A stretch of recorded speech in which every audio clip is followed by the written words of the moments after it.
creating cultural awareness and understanding. This is Culture Clique. Culture Clique is written and produced by KQAL-FM on the campus of Winona State University. Today on Culture Clique, we are in the studio with Inga Witscher to discuss her upcoming cooking demonstration this Saturday that is being hosted by the Winona Public Library. We talked about what it's like being a dairy farmer, how it is to host her show Around the Farm Table, and what she will be making during the demonstration. This is KJ with Inga Witscher on Culture Clique.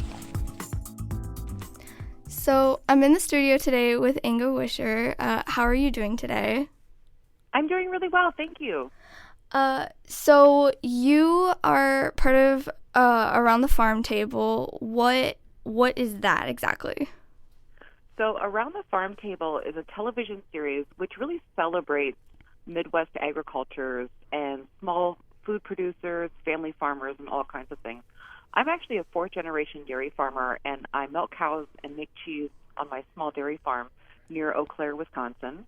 I moved here about 15 years ago. My parents moved here with me, and my dad and I were like one day kind of thinking, wow, the Midwest is so full of like amazing agriculture that I think people don't know about it. So we decided that we should start a television series to explain to people what's happening in the Midwest. And so what we do on our television series is we start out on my dairy farm talking about what's happening that season on the farm, whether it's milking cows or waiting for calves to arrive, et cetera, and then we go around the Midwest and we source ingredients from other small family farms who have incredible stories to tell, and then we bring those ingredients back to my house and cook a meal around the farm table. And we're on PBS nationwide. I think we're now in 36 different states, and we also air in Puerto Rico and the Virgin Islands. So we're incredibly excited to be able to share the stories of the Midwest with so many people around the United States. Wow, that's really amazing. I mean, I know for a fact my grandfather watches the show because he was also a dairy farmer. Oh, wonderful. Yeah. Did you get to spend any time on the farm when you were growing up? When I was growing up, when I was younger, yes, I spent a lot of my time with them on the farm. I always remember waking up early in the morning and going down to the barn and helping my grandmother feed the cows and everything. Those are the best memories. Yeah, it was a lot of fun. And then later in their years, they retired and sold the farm. But I still had those memories, and those were some of the best memories. So you mentioned you're a fourth-generation dairy farmer. That's a lot of generations. Yeah, and I'm really excited. You know, I never thought I was actually going to be carrying on the family legacy of dairy farming. I actually wanted to be a hairdresser the whole time I was going through high school. And then I really kind of fell back in love with the land, with growing food, and especially with milking cows. I love to be able to share this history of my father, my grandfather, my great-grandfather, and to be able to connect with those past generations through what I do for my living. Yeah, I totally don't understand wanting to connect with your past and doing everything. That's kind of the reason my grandfather started with his farm. It was originally, if my memory serves me correctly, it was originally his uncle's that he bought out and started doing that. But his father and like all the rest of his family were also farmers. So it was interesting, and I was kind of sad to see that neither my aunt or my father wanted to continue with that. It's getting definitely harder and harder these days to be able to be a dairy farmer. I think in the state of Wisconsin last year or the year before, we lost over 800 family dairy farms, and it's kind of a national crisis right now. So I can see why people are hesitant to take over the family business because of those high costs of being able to get, feed the cows, and what you're getting for milk sometimes is just not working out. Mm-hmm. And that's actually one of the reasons why I decided to stop shipping milk to other creameries, and I built a creamery on my farm so that we're putting all of our milk right into a value-added product, which is a raw milk bandaged cheddar. Okay, that's interesting. So with Around the Farm Table, when did it originally start, and how long did it take you in order to promote it and get PBS to help you with it? So we started, I think right now we're going to be filming our 8th season. So we started in 2012 or 2013. And we started by just doing short 10-minute videos that we would put up on the YouTube and different things like that. And we had a cameraman who had just graduated high school who was helping us, and we figured out how to do a little bit of the editing. And then we approached Wisconsin Public Television with our short videos, and we said we'd really like to do a show explaining the stories about these beloved farmers here in the state of Wisconsin and Minnesota and the surrounding areas. And they said, okay, well, let's do a pilot episode. And then we did a pilot episode, and people really were able to connect with the show. Like you and I, a lot of people have those memories of growing up visiting their grandparents' farm, or feeding cows on their own farm, or harvesting vegetables with an aunt.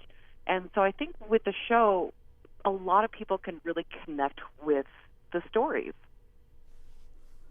Yeah, I totally understand connecting with the stories, and I mean it's great for promoting the smaller farmers and showing, like, yeah, just because they're not a big farm, they have really good quality stuff. For sure. And farmers wear so many different hats. For example, like here I can be a midwife one day, a veterinary the other day, a soil scientist the next day, a mechanic, a herdsman, all these different things that we do as farmers. And then we also have to promote our products and promote what we do. And it's difficult for some of those farms to find the time to do it. And a lot of farmers tend to be a little bit shy. So by having this outlet of this show where we can come on the property as other farmers and be able to speak their language and make them feel comfortable, I think we can help them tell these stories. And the thing about the stories is once people know where their food is coming from, it gives them a different emotion when they're eating that food or serving that food to their different family members. So, for example, like if you go out and you harvest a tomato out of your garden in August, or you pick one at the farmer's market in August, it's going to taste so much different. It's going to be so much better than a tomato that's been shipped in from California in December. But also knowing the story behind the folks that grew that and how they care for their soils and how they care for the environment around them makes it extra special.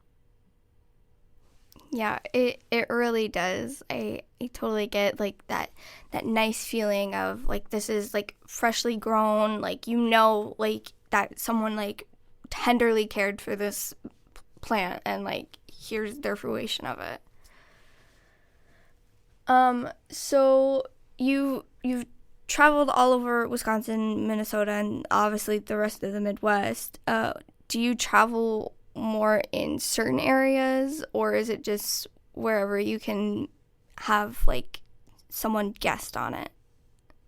Well, it really depends on the season, what we have time for. So my first and foremost hat that I wear is a dairy farmer, and so I have to make sure that I'm getting my cow's milk twice a day and that I'm getting the cheese made. So sometimes we have to go to farms where we can drive to during the day and get back for the evening milking.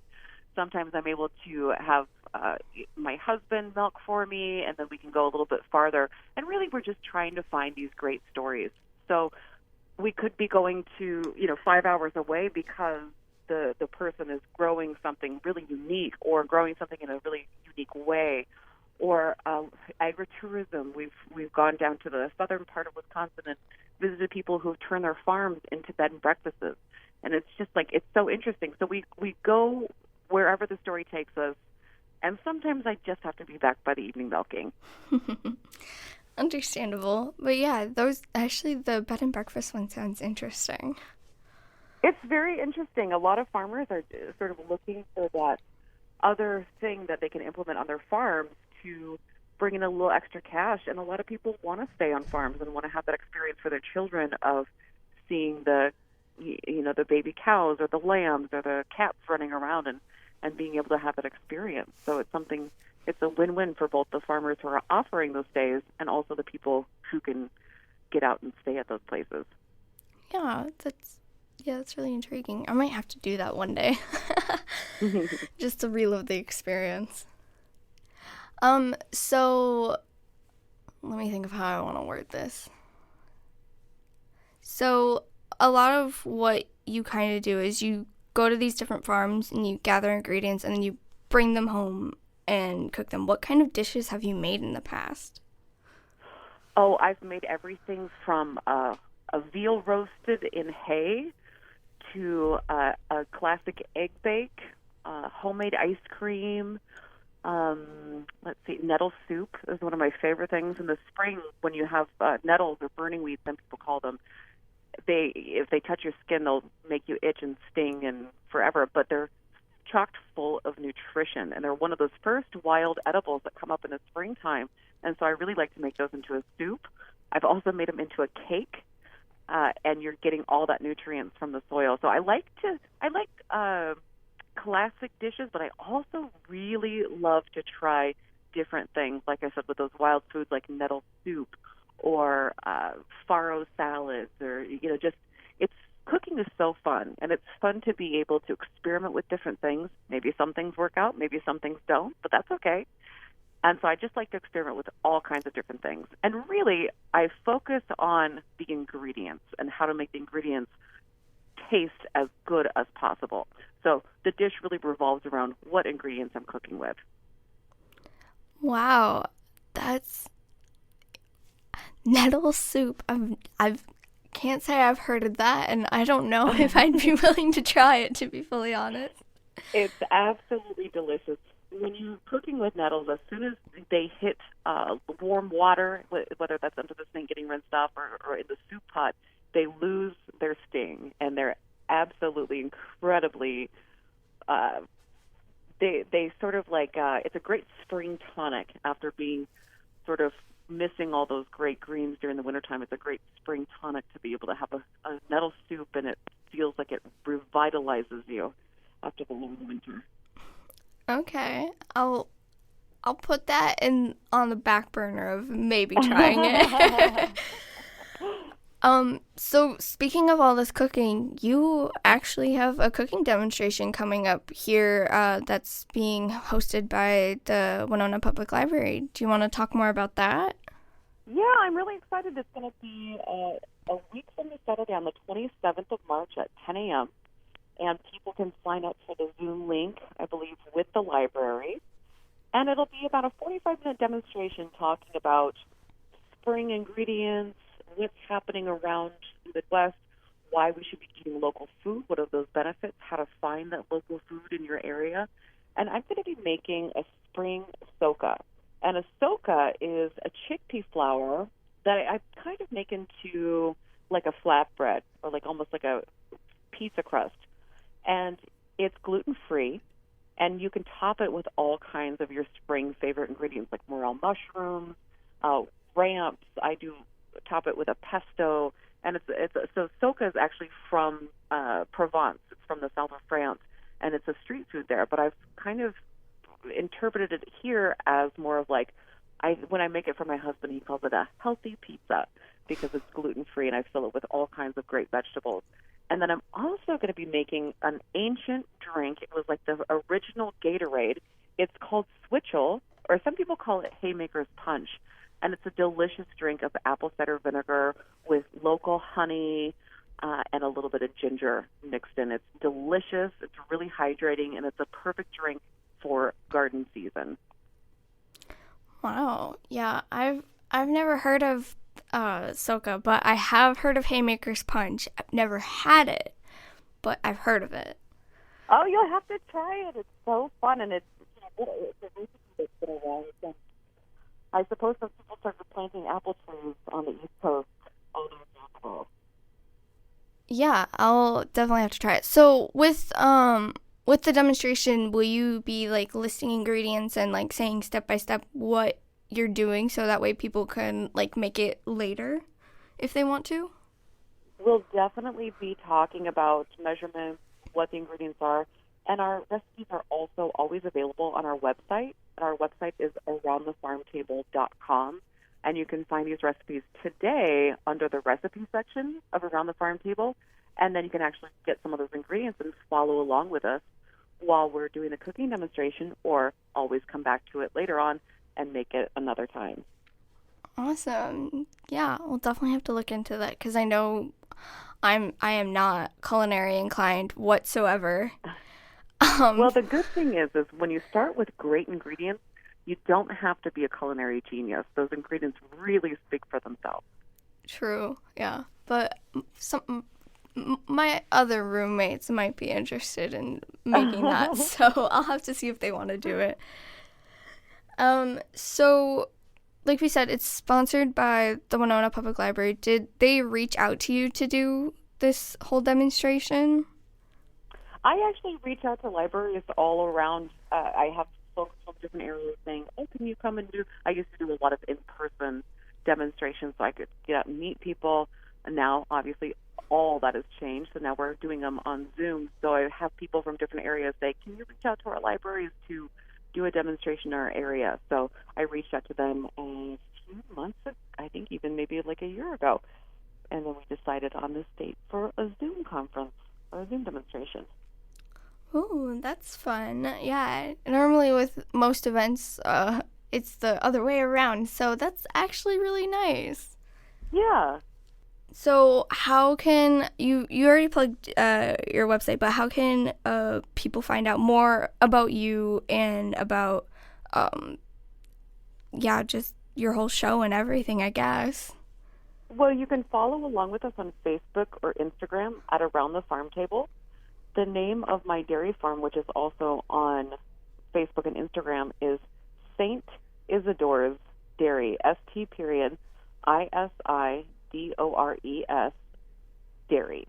So St. Isidore was the patron saint of farmers and gardeners, and I chose to name my farm after such a saint. And if you're ever in the Eau Claire area, we're going to be at the farmers market on Saturdays. We have, I'm not sure exactly when we're going to start airing new episodes later on this fall, but I think in Winona you probably get the Wisconsin Public Television. We're airing right now on Twin Cities Public Television at 7:30 on Thursday nights, and you can find us all the time and watch past episodes on AroundTheFarmTable.com. Awesome. And like we mentioned before, if anyone is interested in joining the cooking demonstration on Saturday, the 27th, you can go to the Winona Public Library's website, and it's just a simple form of filling out a Google form in order to register to get the link to join the Zoom room.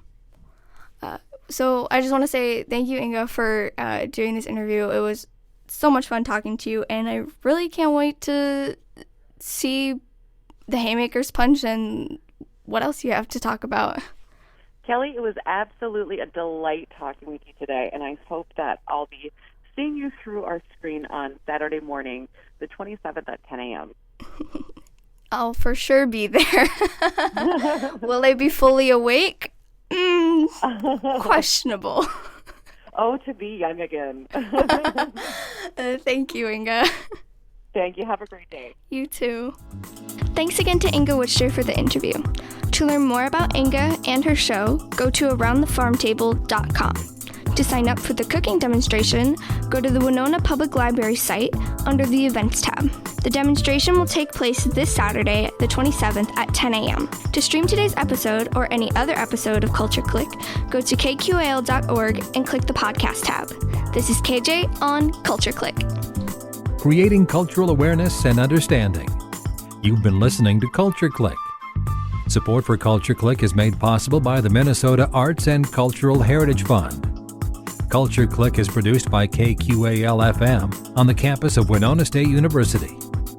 For more information, look us up on the web at kqal.org. And thanks for listening to Culture Clique.